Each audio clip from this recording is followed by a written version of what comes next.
Olá! Hoje a gente vai mergulhar num tema assim super importante do nosso sistema de justiça, a gratuidade. Pegamos um artigo de um especialista para entender melhor o que é esse benefício, quem pode pedir e também as polêmicas, né? Porque a fonte explica como a lei tenta garantir que ninguém fique sem acesso à justiça por falta de dinheiro, mas ao mesmo tempo acende um alerta ali sobre gente que talvez use isso de má fé. Então, nossa ideia aqui é destrinchar as regras, essas preocupações e o que acontece se alguém mentir para conseguir a gratuidade. Vamos lá. Para a gente começar, então, o que exatamente está lá no Código de Processo Civil sobre essa justiça gratuita? Quem é que tem direito? Olha, a lei ela é bem direta nisso. Pessoas físicas e até jurídicas, tá? Brasileiras ou não. Se elas não tiverem grana suficiente para pagar as custas do processo, as despesas, honorários de advogado, elas podem pedir a gratuidade. E o interessante, assim, é que, pela lei, muitas vezes basta a pessoa declarar que não pode pagar. Uma simples declaração de pobreza, Só né? declarar assim de cara? E para começar, sim. Geralmente é o bastante para conceder no início. Só que atenção, né?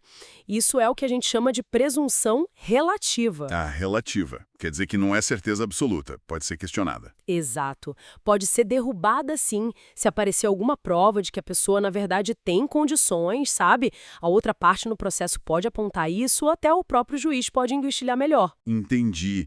E é aí, pelo que eu li na fonte, que entra a preocupação com a tal da banalização, né? O artigo fala de casos de gente que, tipo, tem dinheiro, mas pede a gratuidade mesmo assim. Isso. Às vezes por malícia mesmo, ou só para não ter gasto. E aí?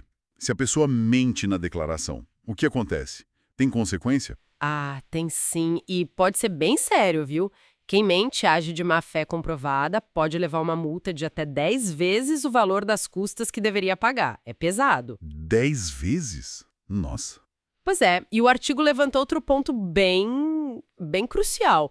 As custas judiciais, elas têm natureza de tributo, são taxas, né?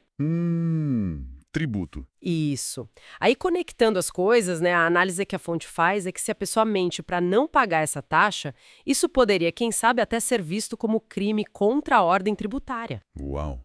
Quer dizer, além da multa no processo, ainda pode ter uma bronca na área criminal. Exatamente. É uma possibilidade levantada. Isso mexe com princípios importantes, tipo razoabilidade, isonomia. Porque, poxa, não é justo facilitar para quem pode pagar, né? Acaba sobrecarregando quem realmente precisa e o próprio Estado. Faz sentido. E o texto que a gente analisou, ele foca num tipo de ação específico onde isso aconteceria bastante. Ações de erro médico, né? Como que o autor liga a justiça gratuita com isso? Então, a análise sugere que essa facilidade de conseguir a gratuidade só com a declaração, ela poderia, tipo assim, encorajar algumas pessoas a entrar com o processo sem ter muita base, sabe? Sem um compromisso financeiro real. Uma aventura judicial, como o texto chama? Isso mesmo.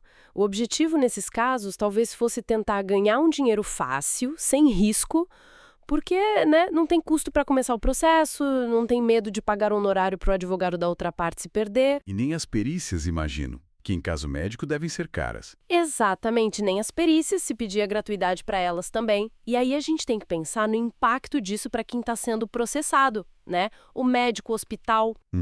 O desgaste moral, financeiro, antes mesmo de sair a decisão. Pois é, fica um desequilíbrio aí entre o direito de acesso à justiça, que é sagrado, e o abuso desse direito, a tal da litigância de má-fé. Então, resumindo a ideia, o dilema é esse, né? De um lado, um direito essencial para ninguém ser barrado da justiça por falta de dinheiro, mas do outro, essa preocupação com gente usando o sistema de forma errada, causando injustiça e, bom, sobrecarregando tudo. Perfeito, é isso. E acho que vale reforçar o que a fonte diz sobre a seriedade disso. Mentir na declaração de pobreza não é pouca coisa, né? Como a gente viu, a multa pode ser alta, 10 vezes as custas, e tem essa questão da possível implicação criminal tributária, além de ser, claro, agir de má-fé no processo. Aquela presunção de que a declaração é verdadeira, ela não é um cheque em branco. Entendido. E para a gente fechar, fica uma reflexão, né? Já que o artigo critica essa facilidade da mera afirmação e o potencial de abuso.